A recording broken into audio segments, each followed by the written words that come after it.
వేణుస్వామి గారు దక్షిణాచారంలో ఉండి వామాచారంలోకి వచ్చారా? లేదంటే మొదటే వామాచారంలో దక్షిణాచారం ఉన్నారా? నుండి వామాచారానికి వచ్చిన. ఎందువల్ల షిఫ్టింగ్ ఎందుకని జరిగింది? అంటే దక్షిణాచారం చేయడానికి చాలామంది ఉన్నారు. వామాచారం చేయాలంటే దమ్ము ఉండాలా, ధైర్యం ఉండాలి. సో నేను ఏదైనా సరే రిస్క్ తీసుకుందామనే ఉద్దేశంతో ఇటువైపు వచ్చిన. సో దానికి అన్నిటికంటే ముఖ్యము కొన్ని నియమ నిబంధనలను ఓవర్కమ్ చేయాలి. సమాజంలో కొన్ని రకాల అపోహలు ఉన్నాయి. ఉదాహరణ, ఇప్పుడు బ్రాహ్మిన్స్ నాన్ వెజ్ తినొద్దు, అట్లాంటి కొన్ని నియమ నిబంధనలు ఉన్నాయి వాస్తవంగా. సో అలాంటి నియమ నిబంధనలను బ్రేక్ చేయాలి. యాక్చువల్గా సమాజంలోనే కాదు, ప్రపంచంలోనే శాకాహారులు ఉండరు. ఎందుకంటే శాకాహారులు అనేటువంటిది డే బై డే మారుతూ ఉంటారు. పూర్వకాలంలో నేను మాట్లాడేది మానవుల పుట్టుకకు సంబంధించి అసలు శాకాహారం అనేది లేదు. అప్పుడు మొత్తం మాంసాహారమే. అంటే మన పూర్వీకులు ఖచ్చితంగా వాడు బ్రాహ్మణ కులానికి సంబంధించిన వాడైనా, ఏ కులానికి సంబంధించిన వాడైనా అసలు నాన్ వెజ్ తినకుండా లేనటువంటి పరిస్థితి. ఎందుకంటే అడవిలో దొరికే అవే కాబట్టి ఖచ్చితంగా మన పూర్వీకులలో కనీసం 1-2 తరాలు నాన్ వెజ్ తిన్నాయి, మాంసాహారమే తిన్నాయి. సో దాన్ని వదిలిపెట్టి ఇప్పుడు మనకు శాస్త్రం ఏం చెప్తుంది, దేశ కాలమాన పరిస్థితులు అనేటువంటిది అతి ముఖ్యమైనటువంటి పదాన్ని నేను ఎప్పుడు వాడుతూ ఉంటాను. సో దేశ కాలమాన పరిస్థితులు, ఉదాహరణ, మీరు ఆంధ్రప్రదేశ్లో ఏ దేవాలయానికి వెళ్ళినా అక్కడ నాన్ వెజ్ అనేది మీకు కనిపించదు. మీరు అబ్జర్వ్ చేసుకోండి. చాలా తక్కువ శాతం. తక్కువ కాదు అసలు, మీకు నాకు తెలిసి 100కు 1% కూడా ఉండదు. కానీ మీకు అదే తెలంగాణ ప్రాంతంలో తీసుకోండి, నాన్ వెజ్ లేనటువంటి గుడి తెలంగాణ ప్రాంతంలో లేదు. అంటే ఇప్పుడు ఉదాహరణ, ఇప్పుడు శ్రీశైలం దేవాలయానికి వెళ్ళిన వాళ్ళు అది ఆంధ్రప్రదేశ్లో ఉన్నప్పటికీ రిటర్న్లో వచ్చేటప్పుడు మధ్యమడుగు అని ఆంజనేయ స్వామి దేవాలయం పక్కన ఒక అమ్మవారి టెంపుల్ ఉంటుంది. ఆ అమ్మవారి టెంపుల్ దగ్గరకు వచ్చి అక్కడ నాన్ వెజ్ తిని మేకలు కోళ్ళు కోసుకొని తినేసి వస్తారు. అట్లనే వేములవాడ వెళ్ళిన వాళ్ళు, కుమరవెల్లి వెళ్ళిన వాళ్ళు మధ్యలో టెంపుల్ ఉంటుంది, అమ్మవారి టెంపుల్ ఉంటుంది. ఆ అమ్మవారి టెంపుల్ దగ్గరకు వచ్చి అక్కడ దావత్ చేసుకొని వస్తారు. అట్లనే యాదగిరిగుట్టలో పైన దర్శనం చేసుకొని కింద దావత్ చేసుకొని వస్తారు. సో మీరు తెలంగాణ ప్రాంతంలో దేవాలయాలను, నాన్ వెజ్ లిక్కర్ను వేరు చేసి చూడలేము. సో ఇది సాంప్రదాయము. రెండవది, మీకు ఆంధ్రప్రదేశ్ ఉత్సవాలలో, అమ్మవారి ఉత్సవాలలో, తెలంగాణ ఉత్సవాలలో తేడా చూసుకుంటే, తెలంగాణలో అసలు నాన్ వెజ్ లిక్కర్ లేనటువంటి పండగను ఊహించుకోలేము. ఇక్కడ మాకు దసరా పండుగ మందుతోనే స్టార్ట్ అవుతుంది, మటన్తోనే స్టార్ట్ అవుతుంది. ఇక్కడ ఏ పండుగ అయినా దాంతోనే స్టార్ట్ అవుతుంది. విచిత్రమైన విషయం ఏంటంటే, తెలంగాణ సాంప్రదాయాన్ని గురించి తెలిసినటువంటి వాళ్ళు ఎవరైనా కానీ మీకు తొలి ఏకాదశి అని వస్తుంది ఆషాఢ మాసంలో. తొలి ఏకాదశి జనరల్గా శాస్త్రం ఏం చెప్తుంది మనకు, తొలి ఏకాదశి నాడు భోజనం చెయ్యకూడదు అని చెప్తుంది. నేను మీ ద్వారా, కెమెరా ద్వారా అడగదలుచుకున్నది ఏంటంటే, తెలంగాణ ప్రాంతంలో ఉండే ఎవరినైనా అడగండి, తొలి ఏకాదశి నాడు మటను లేనటువంటి ఇల్లు తెలంగాణలో ఉండదు. అంటే వాళ్ళ ఉద్దేశం ఏంటంటే, ఈరోజు మటన్ కనుక తింటే సంవత్సరం అంతా మనం హ్యాపీగా ఉంటాము, మటన్ తినగలుగుతాము. మటన్ అనేది కాస్ట్లీ, చికెన్ అనేది చీప్. సో అందుకని మటన్ వండుకొని తింటారు.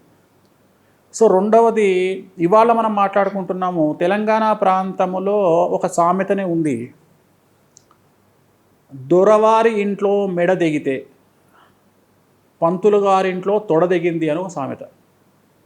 అంటే మేక గురించి మాట్లాడుతున్నా. ఒక గొర్రె తలను ఒక దొరవారు అంటే ఇక్కడ వెలమలు వస్తారు, రెడ్లు వస్తారు, ఊరిని పాలించేటువంటి పెద్దలు వస్తారు.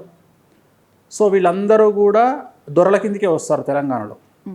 సో వీళ్ళందరి సాంప్రదాయంలో ఏంది అంటే, వాళ్ళ ఇంట్లో ఒక మేకను కొడితే తొడ అనేది ప్రత్యేకించి ఒక లెగ్ పీస్ అనేది అయ్యగారింటికి వస్తుంది.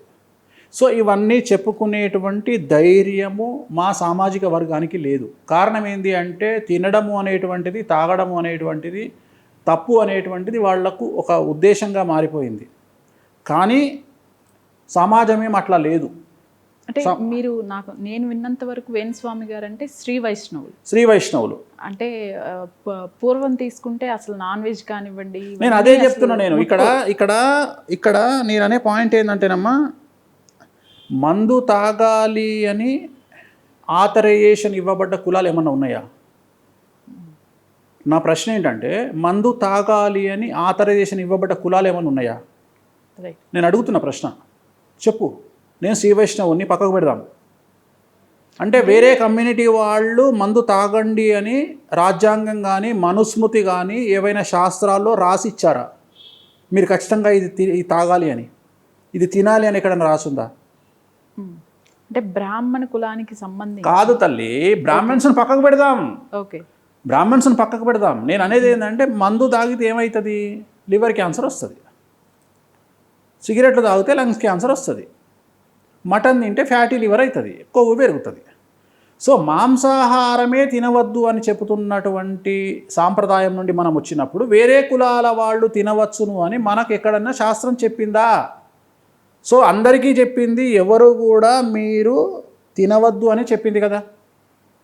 నా ప్రశ్న ఏమిటంటే మనం వ్యక్తిగతంగా ఇప్పుడు నేను అడుగుతున్నా మా కమ్యూనిటీలో చాలా, ఇప్పుడు ఉదాహరణ నువ్వు ఉన్నావమ్మా, అసలు నీ జీవితంలో గుడ్డు కూడా తినలే, డాక్టర్ దగ్గరికి పోయినావు. డాక్టర్ ఏమన్నాడు? అమ్మ నీ బొక్కలు వీక్గా ఉన్నాయి, నువ్వు రోజు ఒక గుడ్డు తినకపోతే బతకవు అన్నాడు అనుకో, తెల్లారి మీ ఇంట్లో గుడ్ల ట్రే కనిపిస్తుంది. అవునా కాదా? ఇప్పుడు కరోనా వచ్చిన తర్వాత ప్రతి ఒక్కడు పౌష్టికాహారం తినాలి అంటే, ప్రోటీన్ తినాలి అంటే జీవితంలో గుడ్డు ముఖం చూడనోడు కూడా గుడ్డుకు ఎగబడి తినడా లేదా కరోనాకి? సో ఇక్కడ నేను చేసే పూజల గురించి తెలుసుకొని మాట్లాడితే, ఆ పూజల వ్యవహారం ఏంటో తెలిస్తే, వామాచారం అంటే ఏమిటో తెలిస్తే అప్పుడు మనకు విషయం తెలుస్తుంది. అదే సార్, కామాఖ్య అనేటువంటి దేవాలయానికి అస్సాం అనేటువంటి రాష్ట్రంలో ఉండే గౌహతి నగరానికి 2020కి పూర్వము వారానికి ఒక్క ఫ్లైట్ ఉండేది. దాని టికెట్ 5,000, వారానికి ఒక్కరోజు మాత్రమే. వేణుస్వామి పడ్డ కష్టం వల్ల, వేణుస్వామి అమ్మవార్ల గురించి చేసిన ప్రచారాల వల్ల ఈరోజు హైదరాబాద్ నుండి గౌహతికి పర్ డే 3 ఫ్లైట్లు, రిటర్న్ గౌహతి టు హైదరాబాదు 4 ఫ్లైట్లు. ఇవాళ టెంపుల్ 500 కోట్లు పెట్టి కారిడార్ డెవలప్ చేస్తున్నారు, ఇవాళ ఎయిర్పోర్ట్ డెవలప్ చేస్తున్నారు. బికాజ్ నార్త్ ఇండియా స్పెండింగ్కు సౌత్ ఇండియా స్పెండింగ్కు చాలా తేడా ఉంటుంది. తెలుగు వాళ్ళు ఏ దేవాలయానికి వెళ్ళినా వాళ్ళు ఖర్చు పెట్టేటువంటి డబ్బుల సంఖ్య చాలా అధికంగా ఉంటుంది. తమిళనాడు రాష్ట్రంలో ఏ గుడిని చూసినా ఇది కనీసం 100 సంవత్సరాల కింద కడిగారా దేవాలయం అన్నట్టుగా కనిపిస్తుంది. నీట్నెస్ ఉండదు, క్లీన్నెస్ ఉండదు. నార్త్ ఇండియాలో మరీ ఘోరంగా ఉంటుంది. కారణం అక్కడ డబ్బులు తక్కువ.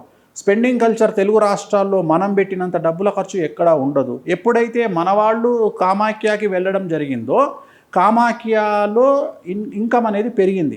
పెరగడం వల్ల వాళ్ళు కూడా వివిధ రకాలుగా అభివృద్ధి కార్యక్రమాలను చేస్తూ ఉన్నారు. ఇవాళ రోడ్డు డెవలప్ చేసిర్రు. సో నేననే పాయింట్ ఏంటంటే అసలు కామాఖ్య అని అమ్మవారిని ప్రచారంలోకి తెచ్చిందే ఏకైక వ్యక్తి వేణుస్వామి. వామాచారం అంటే ఏందో తెలిసినటువంటి ఏకైక వ్యక్తి వేణుస్వామిగా నేను జనాలకు తెలియజేస్తూ ఆ పూజలను ఇక్కడ నేను ప్రమోట్ చేస్తున్నా.